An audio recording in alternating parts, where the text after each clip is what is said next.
mengetahui kondisi terkini pasca bentrokan di Sumatera Utara, kita terhubung dengan Muhammad Harizal dari Medan, Sumatera Utara. Harizal, bisa dijelaskan bagaimana situasi terkini pasca bentrokan di sana? Ya, Rory, saat ini di lokasi bentrokan suasana sudah cukup kondusif.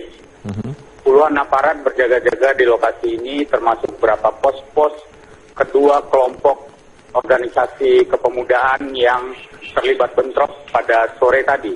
Meskipun bentrok sempat berlanjut tadi malam, namun saat ini polisi dibantu dengan pasukan dari TNI sudah berjaga-jaga di berbagai titik yang diprediksi akan muncul pertikaian baru atau perkembangan dari bentrok yang terjadi pada sore tadi. Kemudian saat ini Kapolresta Medan sedang menyatakan bahwa Medan dalam situasi siaga 1, kemudian seluruh masyarakat dihimbau untuk tidak terprovokasi dengan berbagai ajakan atau untuk melakukan konvoy bersama kelompok-kelompok yang sedang bertikai.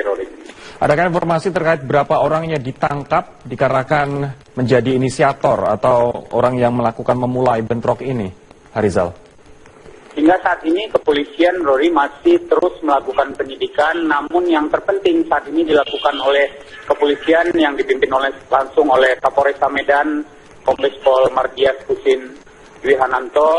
Dia langsung turun ke lapangan dan di berbagai titik mereka terus melakukan patroli. Saat ini yang terpenting bagi mereka adalah bagaimana menciptakan situasi yang kondusif di Kota Medan. Namun dari informasi yang kita peroleh, sementara ini ada 3 korban jiwa meninggal dunia, 1 diantaranya anak-anak, dan kemudian belasan lainnya itu mengalami luka berat dan luka ringan, Roy. Baik, kemudian apa sebenarnya, ini kita belum mengetahui bersama, apa sebenarnya penyebab dari bentrokan ini? Belum diketahui pasti, Rory, penyebab dari peristiwa bentrokan yang mengakibatkan timbulnya korban jiwa ini, Rory, karena informasi yang berkembang simpang siur dan belum ada konfirmasi dari kedua belah pihak yang bertikai sampai saat ini, karena kondisi masih cukup panas dan saat ini pimpinan kedua kelompok maksud saya sedang dikumpulkan oleh Kapolresta Medan maupun Kapolda Sumatera Utara untuk membicarakan kasus ini agar Kota Medan kembali dalam suatu kondisi. Kembali damai begitu ya. Harizal, informasi terakhir yang kami dapatkan, 1 orang tewas dan 3 orang luka-luka. Apakah angka ini masih tetap sama atau ada perubahan? Sudah ada perubahan, Rory. Artinya sampai saat ini yang tercatat meninggal dunia itu ada 3 orang, 1 diantaranya anak-anak, dan kemudian belasan lainnya luka-luka. Yang dirawat di rumah sakit luka-luka hanya tercatat 3 orang, namun belasan lainnya dirawat sendiri oleh rekan-rekan mereka karena bentrokan meluas hingga ke beberapa titik di Kota Medan. Pertanyaan saya terakhir, Harizal, saat ini situasi Medan siaga 1, sampai kapankah otoritas tempat akan menggalakkan siaga 1 ini?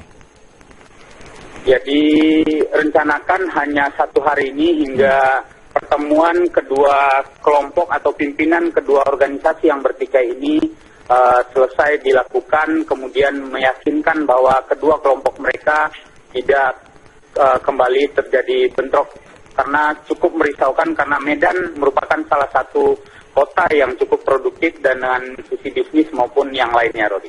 Baiklah, Muhammad Harizal, kontributor Metro TV melaporkan langsung dari Medan, Sumatera Utara. Yang lain, pemirsa, 2 kelompok organisasi kepemudaan terlibat bentrok di Medan, Sumatera Utara. Bentrokan terjadi di pusat kota di Medan dan sejumlah orang mengalami luka serta beberapa mobil dirusak massa.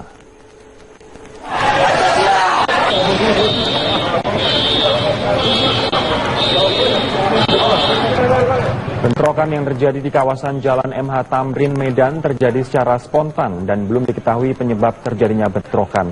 Kedua kelompok saling serang menggunakan batu, kayu, dan senjata tajam.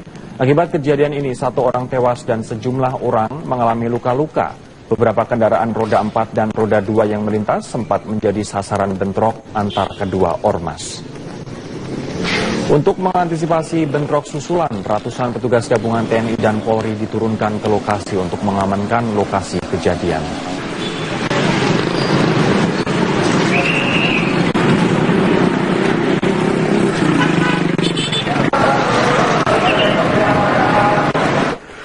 Yang terjadi di Jalan Tamrin dan Jalan Asia Medan, Sumatera Utara petang tadi. Bentrokan dipicu diduga penyerahan salah satu kantor Majelis Pimpinan Wilayah MPW Ormas Pemuda Pancasila di Jalan Tamrin.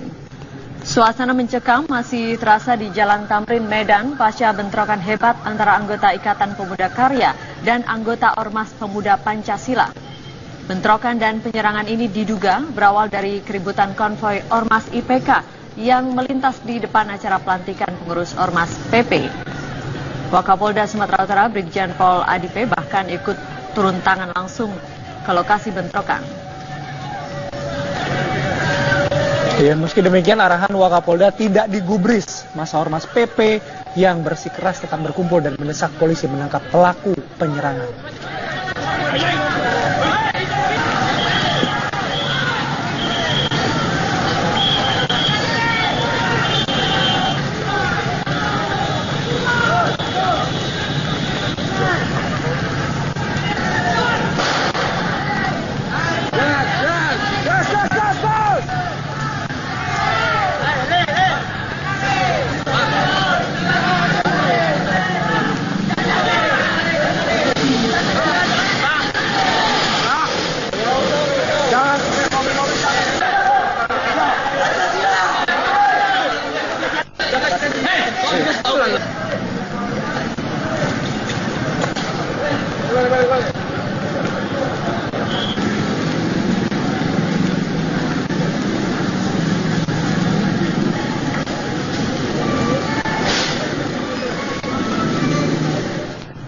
Dan untuk mengetahui informasi terkini kita segera bergabung dengan kontributor TV One Budi Hermansyah di Medan, Sumatera Utara.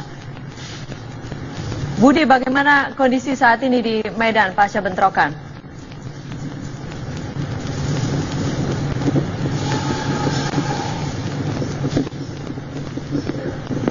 Ya, Budi. Budi, Anda mendengar suara kami? Ya. Oke, nanti kami akan mencoba kembali menghubungi kontributor kami yang ada di Medan untuk memperbarui informasi mengenai bentrok antar ormas. Dan sesaat lagi kabar petang akan kembali. Selamat malam pemirsa, dua kelompok organisasi kepemudaan terlibat bentrok di Medan, Sumatera Utara. Bentrokan terjadi di pusat di kota Medan. Sejumlah orang luka-luka dan beberapa mobil dirusak massa.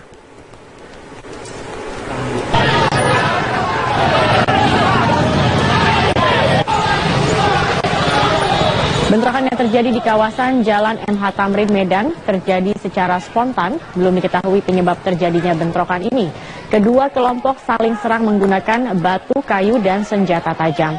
Akibat kejadian ini sejumlah orang mengalami luka-luka. Beberapa kendaraan roda 4 dan roda 2 yang melintas sempat menjadi sasaran bentrok antar kedua ormas. Untuk mengantisipasi bentrok susulan, ratusan petugas gabungan TNI dan Polri diterjunkan ke lokasi untuk mengamankan lokasi kejadian.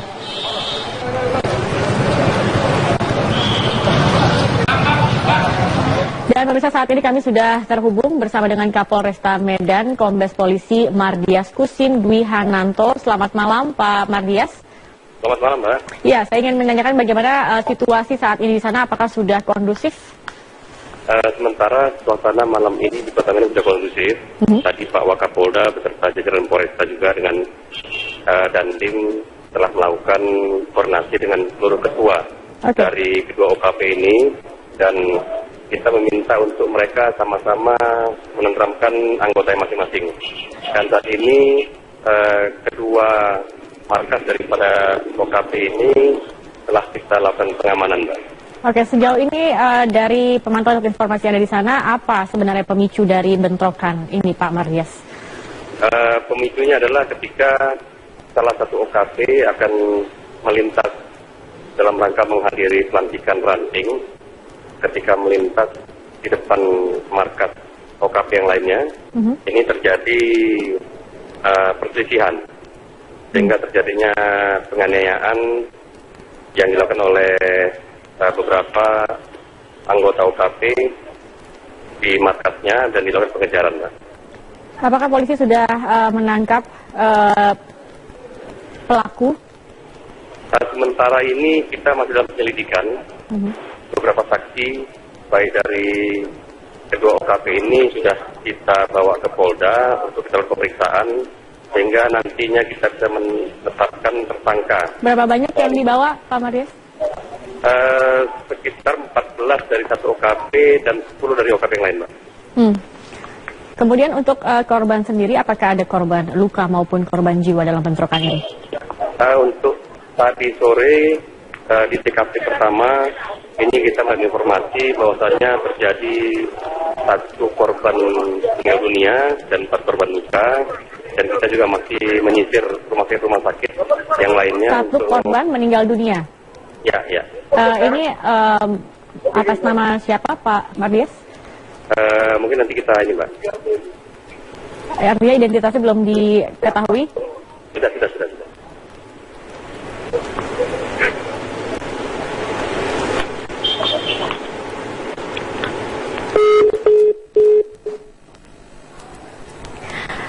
Iya, baik. Sayangnya hubungan kami terputus bersama dengan Kapolres tadi. Dan demikianlah headline news untuk saat ini, pemirsa. Anda bisa mengikuti berita.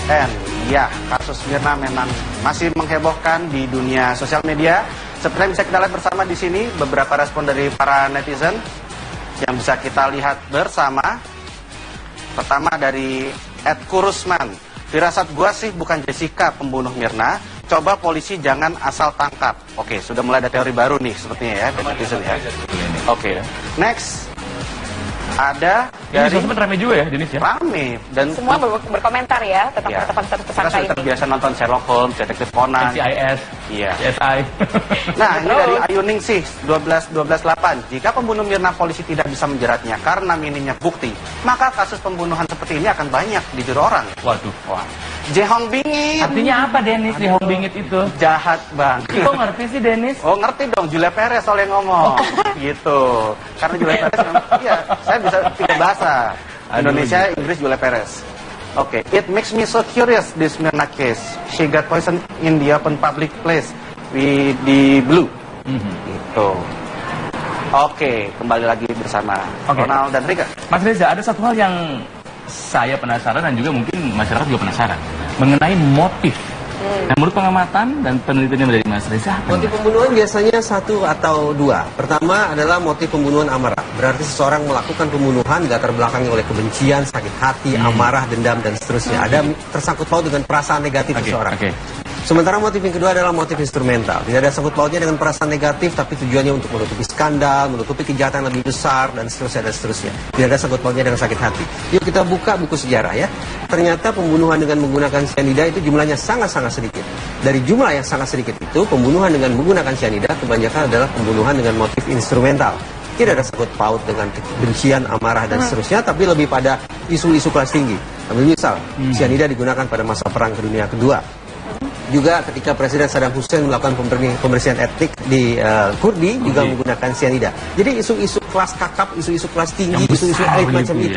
Dan itu memang sebanding dengan cyanida sebagai sebuah zat yang susah didapat, plus lagi takaran yang sedemikian ekstrim yaitu 15 gram. Nah, jadi kalau kemudian kita jadikan buku-buku sejarah itu sebagai sebuah rujukan, maka kita pantas untuk membangun sebuah spekulasi bahwa kasus pembunuhan berencana yang salah sasaran ini juga dilatar belakangi oleh motif instrumental, motif kelas tinggi, bukan sebuah konflik personal sifatnya. Tapi tadi kan Mas Reza mengatakan sebelum break juga tidak apa-apa polisi menetapkan tersangka karena toh pun juga belum menjadi terdakwa yang terpidana begitu kan. Dan ini merupakan cara polisi juga untuk menenangkan masyarakat karena sudah cukup sebulan ya rasanya belum ini ya. Apa yang ingin message yang ingin dikatakan oleh Mas Reza? Pada akhirnya proses hukum itu harus bisa dipertanggungjawabkan secara hukum plus secara saintifik. Karena keterlibatan disiplin non-hukum dalam kasus ini menurut saya sangat besar. Implikasinya pertama, kerjasama antara unit di Polda Metro Jaya harus dirapikan. Koordinasinya harus ditata lebih baik lagi. Terutama antara Krimum, Labfor, dan Humas harus kembali kepada tugas pokok dan fungsi mereka masing-masing. Siapa yang bertugas menjadi pimpinan komando investigasi, siapa yang bekerja untuk mengubek-ubek sisi ilmiahnya, Labfor, dan kemudian siapa yang bertugas untuk berkomunikasi dengan masyarakat dan media adalah Humas. Jangan sampai seluruh tugas 3 unit itu diraup sekaligus oleh satu unit tertentu.